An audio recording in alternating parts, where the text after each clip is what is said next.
بسم اللہ الرحمن الرحیم۔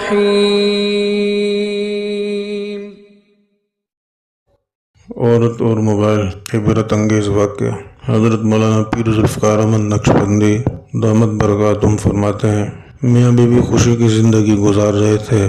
خاوند کے کسی کاروباری دوست کو پتہ چل گیا کہ اس کی بیوی بڑی خوبصورت ہے۔ اس نے کسی طریقے سے فون پر بات کرنی شروع کر دی اور یہ پڑھی لکھی بیوقوف لڑکی اس کو خاوند کا دوست سمجھتے ہوئے اس کی باتوں کا جواب دیتی رہی۔ اب یہ باتونی انسان تھا۔ باتوں باتوں میں اس نے اس کے ساتھ ایسا معاملہ کیا کہ اس کے دل کو خاوند سے دور کر دیا۔ پھر اس نے اس کو طریقہ بتایا کہ تمہارے رشتہ دار انگلینڈ میں رہتے ہیں، لہذا خاوند سے کہو کہ اپنے رشتہ داروں کے پاس جانا چاہتی ہوں۔ چنانچہ اس نے ضد کر کے اجازت لے لی اور اکیلے سفر کیا، اور مرد نے خود اس کے ساتھ سفر کر لیا، اور 1 مہینے دونوں نے غلط انداز میں وقت گزارا۔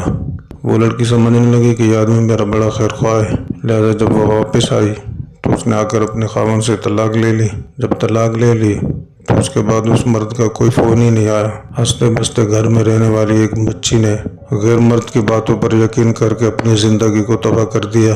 اس لیے بیوی کو بہت محتاط رہنا چاہیے۔